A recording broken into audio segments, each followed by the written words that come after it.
Prepárense para una inmersión profunda en uno de los casos más escalofriantes de la historia médica. Hoy vamos a explorar un caso que nos hace cuestionar la confianza en quienes nos curan, en la medicina misma. Un caso que deja una marca imborrable en la historia, por la magnitud de la traición y por las preguntas que aún nos atormentan. Exactamente. Hablamos de Harold Frederick Shipman, un médico británico aparentemente respetable, un hombre de familia, un miembro respetado de su comunidad.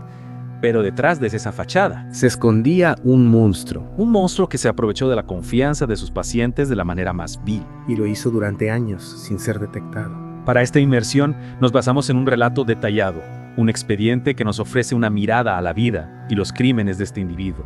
Tal vez pienses que conoces la historia de Harold Shipman, el Doctor Muerte, pero te aseguro que hay mucho más. Hay detalles escalofriantes, pistas falsas y una red de secretos que vamos a desentrañar juntos. Acompáñanos mientras nos adentramos en la mente de un asesino en serie y exploramos cómo pudo operar impunemente durante tanto tiempo. Prepárate.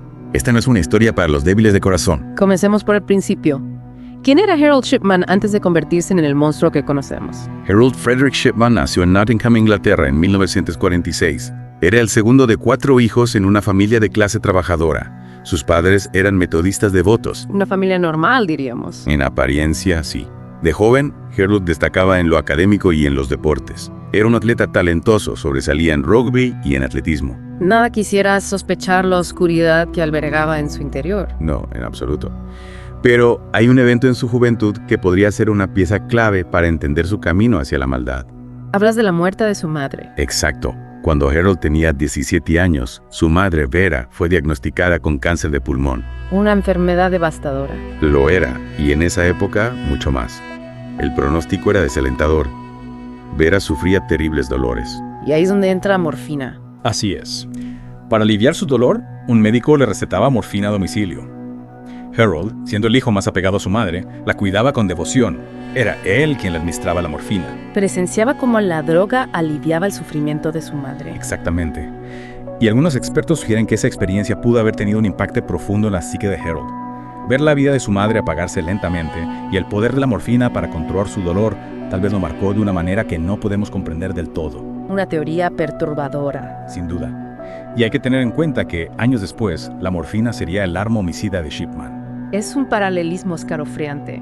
¿Qué sabemos de su vida después de la muerte de su madre? Bueno, a pesar del dolor por la pérdida de su madre, Harold siguió adelante con su vida. Estudió medicina en la Universidad de Leeds y se graduó en 1970. Siempre quiso ser médico. Al parecer sí, y aparentemente era un estudiante brillante.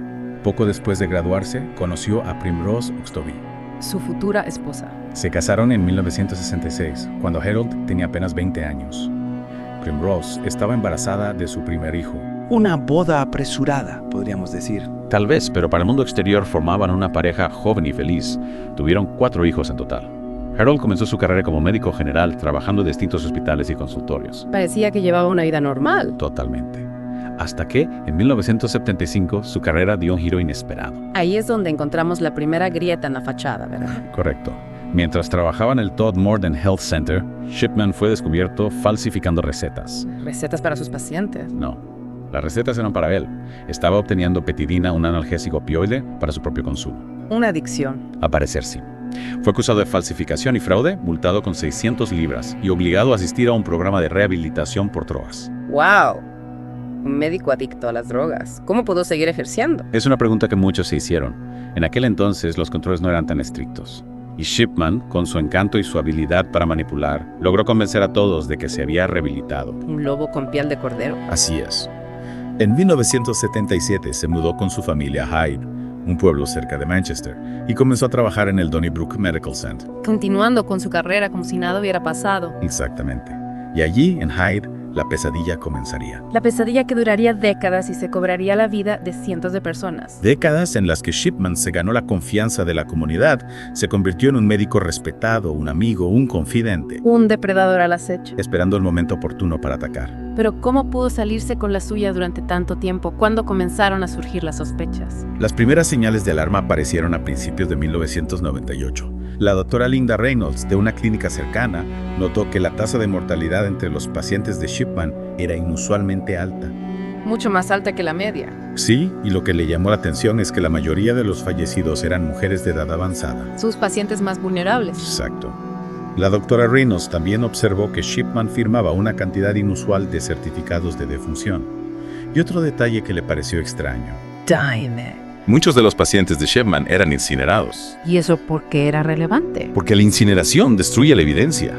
Si se sospechaba de un crimen, sería mucho más difícil investigarlo después de la cremación. Entiendo.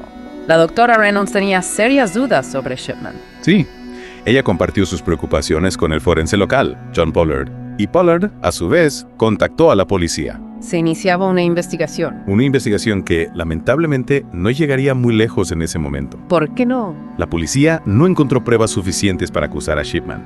No tenían testigos, no había denuncias de familiares, nada concreto. Y Shipman siguió con su macabra labor. Sí, y lo que es más trágico, en los meses que transcurrieron entre esa primera investigación y su eventual arresto, Shipman mató a 3 pacientes más. 3 vidas que se podrían haber salvado. Si la policía hubiera actuado con mayor diligencia, si hubieran tomado en serio las sospechas de la doctora Reynolds, Un error fatal.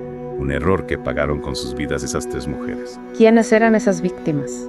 John Melia, 77 años. Ivy Lomas, 67 años. Iki, Kathleen Grande. Kathleen Grande. Su nombre es clave en esta historia. Sí, porque la muerte de Kathleen Grande fue la que desencadenó la caída de Shipman. Cuéntame más sobre ella. Kathleen Grande era una viuda de 81 años, activa en su comunidad. Era una mujer fuerte e independiente. ¿Y cómo conoció a Shipman? Era una de sus pacientes. Shipman la visitaba regularmente en su casa. ¿Y qué pasó con ella? El 24 de junio de 1998, Shipman fue llamado a la casa de Kathleen Grande. Según él, la encontró muerta en su sillón. De causas naturales. Eso es lo que él certificó en el acta de defunción. Muerte por vejez. Pero algo no cuadraba. No. La hija de Kathleen Grande, Angela Woodruff, era abogada. Y cuando leyó el testamento de su madre, se llevó una gran sorpresa. ¿Qué decía el testamento? Desheredaba a Angela y a sus otros hijos. Toda la fortuna de Kathleen Grande, unas 386,000 libras, se la dejaba a Divina, ¿Adivina quién? a Harold Shipman. Exacto. Angela Woodruff sospechó inmediatamente. Su madre nunca hubiera hecho algo así. Era demasiado evidente. Angela denunció el caso a la policía. Y esta vez, la policía sí que actuó con rapidez. Exhumaron el cuerpo de Kathleen Grande.